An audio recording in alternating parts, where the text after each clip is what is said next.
আমার কি রূপ, কি রূপ! এই রূপ দেখে তো আমি পাগল হয়ে যাব। কেউ কি বলবে যে আমার একটা মেয়ে আছে? কেউ বলবে না। আমার চেহারায় ওরকম ভাবই নেই। মনে হচ্ছে আমার বয়স সবেমাত্র 16 হবে। এই রূপ ধরে রাখার জন্য আমায় যে কত কষ্ট করতে হয় সেটা তো আর কেউ জানে না। সকালে ঘুম থেকে উঠে বেসন হলুদ মেখে তারপর স্নো পাউডার মেখে কত কিছু করতে হয়। তারপর আবার দুপুরে আরেক পালা, আরো কিছু প্রসাধনী মুখে মেখে রাতে আরো কিছু মাখতে হয়। সবাই কি আর এসব করতে পারে? তাই তো কেউই আমার মতো আর বয়স ধরে রাখতে পারে না।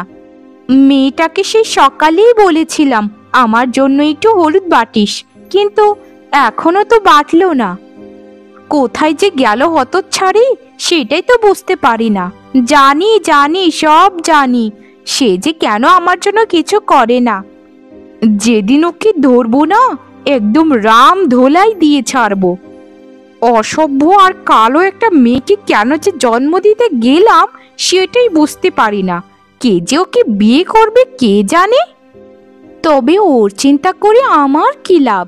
আমি শুধু চিন্তা করি আমার রূপটা আরো কিভাবে বাড়াবো। ওর চিন্তার জন্য ওর বাবা তো আছেই, তারা দুজন মিলে চিন্তা করুক গে। পপি, এই পপি, কোথায় গেলি রে হতচ্ছাড়ি? এদিকে আয়। তোকে একটা কাজ দিলে ঠিক মতো করিস না কেন রে? তোকে কি ধরাবো ওই দিনের মতো? তুই তো হয়েছিস একদম তোর বাবার মতো। যদি আমার মতো হতিস তাহলে তোর রূপটা বলেও কিছু একটা থাকতো। মা, আমি এই তো কলপারে ছিলাম, একটু থালা বাসনগুলো মাজছিলাম। কি হয়েছে বলো তো? কিছু কি লাগবে তোমার? যদি লেগে থাকে আমায় বলো, আমি এখনই করে দিচ্ছি। আমার থালা বাসন ধোয়াও শেষ। আহা হা হা হা, কি ন্যাকা হয়েছে দেখেছো মেয়েটা? তা তোকে যে সকালে বলেছিলাম আমার জন্য হলুদ বাটতে, তা বাটিসনি কেন বলতো? আমার থেকে কি তোর ওই থালা বাসন মাজাটা বেশি জরুরি? বুঝি বুঝি, তুই যে কেন আমার কোনো কাজ করতে পারিস না, তোর নিজের মাকে হিংসে করিস তো। এ কি বলছো মা? আমি তোমাকে হিংসে করব কেন? তুমি আমার নিজের মা। আর নিজের মাকে কেউ কি হিংসে করে বলো? তুমি আমাকে ভুল ভাবছো মা। তুমি তো আমায় বলেছিলে রাতে যে সকালে উঠেই থালা বাসনগুলো ধুবি। তাই তো আমি সকালে উঠেই প্রথমে থালা বাসনগুলো ধুয়ে ফেললাম মা। এই হতচ্ছাড়ি, একদম মিথ্যে কথা বলবি না। আমি তোকে কখন বলেছিলাম রে থালা বাসন ধুতে? মিথ্যে বলার জায়গা পাস না। হয়েছিস তো ঠিক বাবার মতো, শুধু শুধু কথায় কথায় মিথ্যে বলা। যা যা, এখনো সময় আছে, আমার জন্য তাড়াতাড়ি একটু হলুদ বেটে নিয়ে আয়। যদি একটু দেরি করিস তো তোর চুল মাথায় একটাও থাকবে না, সব আমি ছিঁড়ে ফেলবো। আচ্ছা ঠিক আছে মা, দয়া করে রাগ করো না আমার উপর। আসলে আমার কিছু বেশি মনে থাকে না।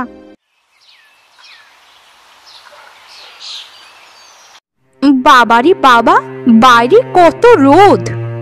এই রোদের মধ্যে যদি বাইরে যাই তাহলে আমার চামড়াটা কালো হয়ে যাবে। দরকার নেই বাবা বাইরে যাবার। যেখানে ভালো থাকবো সেখানেই থাকি। আমার রূপ আগে, তারপর সংসার। কথা ছিল যে নদী থেকে জল নিয়ে আসবো, কিন্তু পারবো না বাপু, কারণ মেয়েটা তো আছেই, তাকেই না হয় পাঠিয়ে দেব। আগে রান্নাটা শেষ হোক, তারপর ওকে নদীতে পাঠাবো। সারাদিন ও যদি রোদের মধ্যেও ঘোরাফেরা করে তাহলে তার কোনো চিন্তা নেই, কারণ ও তো এমনিতেই কালো। কি যে জন্ম দিলাম কিছুই বুঝতে পারি না। আরে গিন্নি, তুমি এই সময় এখানে বসে আছো, রান্না করবে না? তাড়াতাড়ি আমাকে দুটো খেতে দাও, আমাকে এখনই বেরোতে হবে। শহরে একটু কাজ পড়ে গেছে, আজকে একটু শহরে যাব, তারপর আবার বিকালের দিকে চলেও আসবো। তুমি তাড়াতাড়ি আমাকে দুটো খেতে দাও। মুখটা সামলিয়ে কথা বলো, আমি তোমার চাকর নই যে খাবার চাইতেই তোমার সামনে এনে হাজির করব। রান্না হচ্ছে, কিছুক্ষণ তোমায় বসতে হবে, এখনই খাবার পাবে না তুমি। জীবনটা শেষ করে দিলাম এখানে বিয়ে করে। কত ভালো ভালো সম্বন্ধ এসেছিল, কেন যে এখানে বিয়ে করতে গেলাম সে কথা ভাবলে মনে হয় নিজের কপালে নিজের জুতো দিয়ে মারি। গিন্নি, তুমি একটু বেশি বলে ফেলছো না? আর তুমি রান্না না করলে কে করছে ভেতরে রান্না, শুনি তো। কে আবার রান্না করবে? তোমার মেয়ে পপিকে দিয়েছে রান্না করার জন্য। সেই রান্না করলে কোনো সমস্যা নেই, কারণ আগুনের ধারে আমি যেতে পারি না, আমার চামড়াটা কালো হয়ে যাবে না। তাই তোমার কালো মেয়েটাকেই পাঠিয়েছি। কি আছে ওর রূপ, আর কি বা যাবে। ছি ছি গিন্নি, আমার ভাবতেও অবাক লাগে যে তুমি পপির মা। এমন একটা ছোট্ট বাচ্চা মেয়েকে রান্না করাতে একদম তোমার বাঁচছে না। আমি সবসময় প্রার্থনা করি কোনো সন্তানের যেন তোমার মতো মা না হয়। আমিও প্রার্থনা করি কোনো সুন্দরী মেয়ের যেন তোমার মতো লোকের কাছে বিয়ে না হয়। না পারো ভালো একটা গয়না এনে দিতে, না পারো ভালো মতো কথা বলতে, কি পারো তুমি শুনি? এতই যখন মেয়ের জন্য ভালোবাসা উথলে পড়ছে, তা যাও না, গিয়ে ওকে রান্নার কাজে একটু সাহায্য করো। হ্যাঁ, করবই তো, কারণ মেয়েটা তো আমার। আমার ভালোবাসা তো থাকবে ওর প্রতি। তুমি তো ওর মানো, তুমি হচ্ছ ওর শত্রু। আর শত্রুরাও শত্রুর সাথে এরকম আচরণ করে না। আর মেয়েটার গায়ের রংটা একটু চাপা হয়েছে বলে এত খারাপ ব্যবহার তুমি কিভাবে করতে পারছো? পপির যদি আমার মতো গায়ের রং হতো, তাহলে ওকে দিয়ে আমি কোনো দিন কাজ করাতাম না, শুধু বসিয়ে বসিয়ে খাওয়াতাম। কিন্তু তার হলো কোথায়? সেই তো উল্টোই হলো। তাই করতে দাও ওকে কাজ। কালো মেয়েদের একটু কাজ করব না থাকলে আবার স্বামীর বাড়িতে গিয়ে টিকতে পারবে না।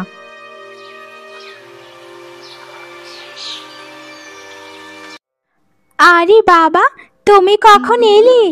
আমাকে তো বলনি যে তুমি সকালে খেতে আসবে, তাহলে তো আমি আগেই রান্না করে রাখতাম। তা বাবা বলো না, যে তোমাকে কি এখনই খাবার দেব? কি হলো বাবা, তুমি কথা বলছো না কেন? এভাবে তাকিয়ে আছো কেন আমার দিকে, বলো তো। আমি কি কোনো দোষ করেছি বাবা? করে থাকলে আমায় দয়া করে বলো। না রে মা, তুই কোনো দোষ করিসনি, কিন্তু সবটা হলো আমার ভাগ্যের জন্য। এত খারাপ ভাগ্য আমার। তোর মতো একটা মিষ্টি লক্ষ্মী মেয়েকে ভালো একটা মা দিতে পারলাম না রে। তোর মা সারা দিন শুধু রূপচর্চা নিয়েই ব্যস্ত থাকে, আর ছোট বাচ্চাটাকে দিয়ে কাজ করায়। কোন দিন যে একটু তোর মা শুধরাবে আমি কিছুই জানি না। বিধাতা, ও বিধাতা, তুমি তো সবার কথাই শুনতে পাও, কিন্তু ওর রূপটা ওর কাছ থেকে কেড়ে নাও বিধাতা। ওকে একটা শিক্ষা দাও যেন আমাদেরকে একটু সম্মান করে। এইভাবে বলো না বাবা, মা তো শুনলে অনেক কষ্ট পাবে। বাবা, মা যদি রূপকেই বেশি ভালোবাসে, তাহলে আমাদেরও তার রূপকে সম্মান করা উচিত। এইভাবে অভিশাপ দিও না বাবা। আমরা যেভাবে আছি সেভাবেই ভালো আছি, আর আমি কাজ করলে তো আমার ভালোই লাগে বাবা, খারাপ তো লাগে না। তুমি আমাকে নিয়ে একদম কষ্ট পেয়ে না তো বাবা, আমি কিন্তু মনে কোনো কষ্ট নিই না। তোমায় কি এখনই খাবার দেবো বাবা? না রে মা, আমি আর খাবার খাবো না। আমি একটু শহরে যাচ্ছি, আস্তে আস্তে একটু বিকেল হবে। তুই দয়া করে ঠিক মতো খাস মা, আর তোর মায়ের সাথে তর্কে যাস না। জানিসই তো কত রাগী একজন মানুষ। সাবধানে থাকিস মা, আমি গেলাম।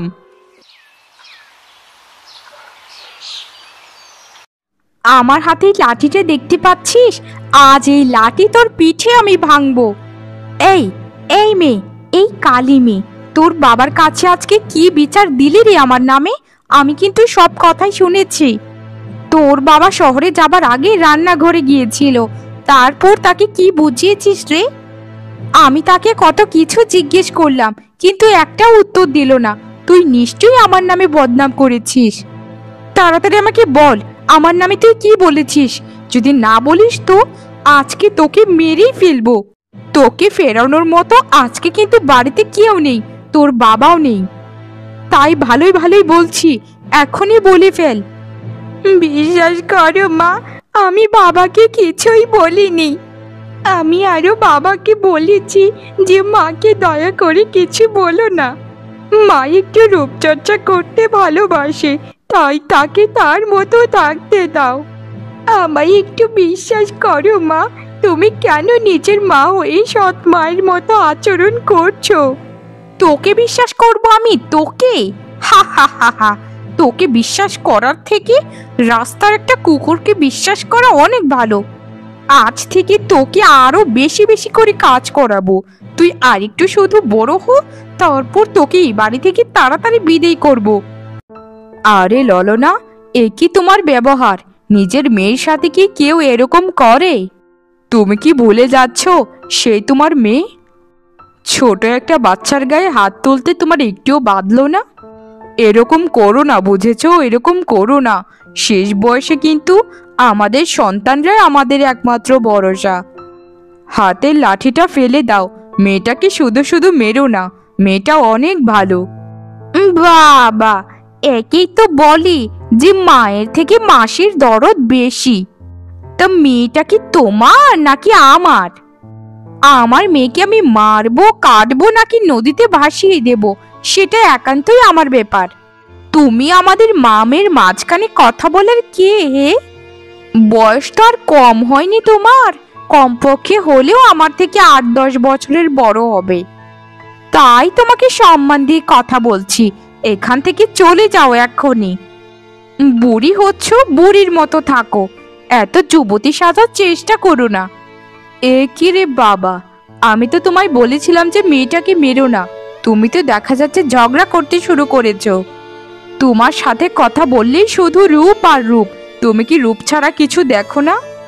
তোমার তো 2 কাল চলেই গেল, আর 1 কাল পড়ে আছে। এত রূপ দিয়ে কি করবে শুনি? মরার পর এই রূপ নিয়ে কি যেতে পারবে তুমি? এখনো সময় আছে, নিজের ব্যবহারটাকে ঠিক করো। আজ রঘু দাদা বাড়িতে ফেরোক, তাকে কিছু বলবো। তা বলি, আমার স্বামীকে তুমি কি বলবে তা কি শুনি? তোমার কথা নিয়ে আমার স্বামী তো বসেই আছে। তো যাও না, যাও, আমার স্বামী শহরে গেছে, তার পেছন পেছন গিয়ে তাকে বিচারটা দিয়ে আসো যে তোমার বউ ভালো না, তোমার বউ অহংকারী, এই সেই। যা বলছি এখান থেকে যাও। মানুষের বাড়িতে এসে দাঁড়িয়ে ঝগড়া করতে তোমার লজ্জা করে না? অসভ্যতামের একটা সীমা আছে, সেই সীমা তোমরা পার করে দিচ্ছ। চেহারার তো কোনো ছিঁড়ি নেই, আবার ঝগড়া করতে চলে আসে আমার সাথে। কাকিমা, দয়া করে মাকে আর কিছু বলো না, মা একটু রূপচর্চা করতে ভালোবাসে। মাকে মার মতো থাকতে দাও না কাকিমা, দয়া করে ঝগড়া করো না, ঝগড়া করতে দেখলে আমার ভালো লাগে না। তুমি বাড়িতে চলে যাও কাকিমা, বাড়িতে চলে যাও। বাবা, মহিলাটাকে এনে ঝগড়াটা বাঁধিয়ে আবার তুই নাটক করছিস? আর তোকে নাটক করতে হবে না, তোকে আজ ঘরে নিয়ে দেখাচ্ছি যে কত ধানে কত চাল। আজকে তোকে দেখাবো মজা। চল বলছি, ঘরে চল। আমার কি দোষ বিধাতা, বলো না, কেন আমাকে এই ঘরে পাঠিয়েছিলে? হায় রে, এতদিন শুনে এসেছি যে সৎ মায়েরা কোনোদিন আপন হয় না, কিন্তু আমার বেলায় তো উল্টো। এখানে আমার নিজের মাই আমাকে দেখতে পারে না, সহ্য করতে পারে না। আমি কি করব বিধাতা, আমি কি করব? আমি তো কিছুই বুঝতে পারছি না। বাবা আমাকে কত ভালোবাসে, যদি এরকম হতো যে বাবাকে নিয়ে আমি দূরে কোথাও চলে যেতে পারতাম, তাহলে মা আমাকে এরকম অত্যাচার কোনো দিন করতো না। মাকে একটা সুবুদ্ধি দাও বিধাতা, একটা সুবুদ্ধি দাও। আরে কি হয়েছে তোমার, বলো তো? এভাবে কান্না করছো কেন? তোমার কান্না শুনে আমি গাছ থেকে নেমে আসলাম। আসলে আমরা বেচারা রাতে ভালো দেখতে পাই, তাই তোমার কান্নার শব্দটা আমি শুনতে পেলাম ভালো মতো।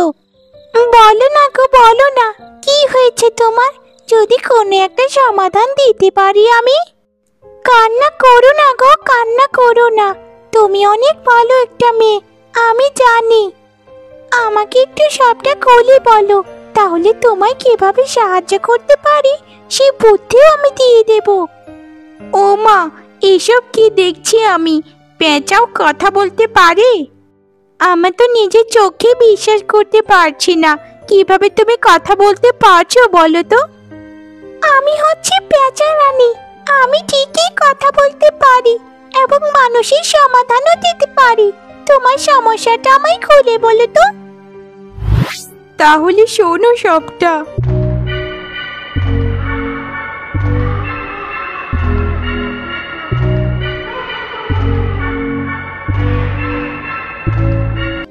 ও আচ্ছা, এই ব্যাপার। তুমি এক কাজ করো, তুমি এখন ঘুমিয়ে পড়ো। সকালে উঠে এই সঠিক বিচার তুমি দেখতে পারবে। আমি এখন যাই বন্ধু, ঘুমাও এখন, তুমি ঘুমাও। না, এইটা কি? এইটা তো আমি নই। আমার চেহারা এরকম কালো কুৎসিত কি করে হয়ে গেল? ওগো, তুমি কিছু বলছো না কেন? বলো না, বলো। আমার এত স্বাদের রূপ কোথায় উবে গেল? ওগো, তুমি কথা বলছো না কেন? এভাবে সংসেজে কেন দাঁড়িয়ে আছো? বলো না গো, বলো। এই সব কিছুর পেছনে তুমি আবার দায়ী নও তো? হায় হায় রে, আমি এখন মুখ দেখাবো কি করে মানুষের কাছে? আমি যে রূপ নিয়ে এত গরিমা করতাম, এত অহংকার করতাম, সেই রূপ তো আর আমার কাছে নেই। ঠিক হয়েছে একদম। এটা তোমার শাস্তি, তুমি বুঝতে পারছো না? বিধাতা তোমাকে শাস্তি দিয়েছেন। নিজের রূপ নিয়ে তো অহংকার করা ঠিক নয়। যেখানে একজন মা হয়ে তোমার দায়িত্ব ছিল নিজের মেয়েটাকে নিয়ে ভাবা, সেখানে তুমি মেয়েটাকে নিজের শত্রু বানিয়ে ফেললে। যা হয়েছে খুব ভালো হয়েছে। এখন যদি একটু শিক্ষা লাভ করতে পারো। তোমাকে তো আমি কোনো দিন বোঝাতে পারিনি, কোনো দিন না। এখন তোমাকে বিধাতাই শিক্ষা দিয়ে দিল। এখন গেলে তো সব রূপ তোমার। এই সব কিছুর পেছনে তুমিই দায়ী। এই চেহারা হচ্ছে তোমার মনের প্রতিফলন। তোমার মনের মতো তোমার চেহারাটাও এখন কুৎসিত। হায় হায় রে, এসব কি বলছো তুমি? আমি নিশ্চিত করে বলতে পারি তুমি আর তোমার মেয়ে মিলে এসব করেছো, তাই না? বিধাতা এসব কিছু করেনি, তোমাদের ষড়যন্ত্র এটা। তোমার মেয়েকে এক্ষুনি ডাক দাও। আমারই সর্বনাশ তোমরা কি করে করতে পারলে? কি করে আমার রূপটাকে নিয়ে যেতে পারলে? মা, তোমরা এইভাবে চেঁচামেচি করছো কেন? কি হয়েছে বলো তো? মা, তোমার গায়ের রং এরকম হয়ে গেল কি করে? ও মা, মা কথা বলছো না কেন? মা বলো না, কি হয়েছে তোমার? তুমি এরকম কালো কি করে হয়ে গেলে রাতারাতি? গতকাল রাতেও তো তোমায় দেখেছি কত সুন্দরী ছিলে, কিন্তু তুমি কালো হয়েছো বলে তোমার সৌন্দর্য কিন্তু একটুও কমেনি মা।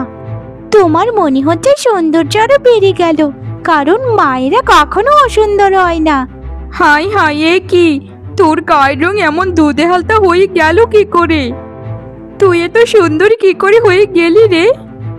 যেন একটা পরীর বাচ্চা নেমে এসেছে বাড়িতে।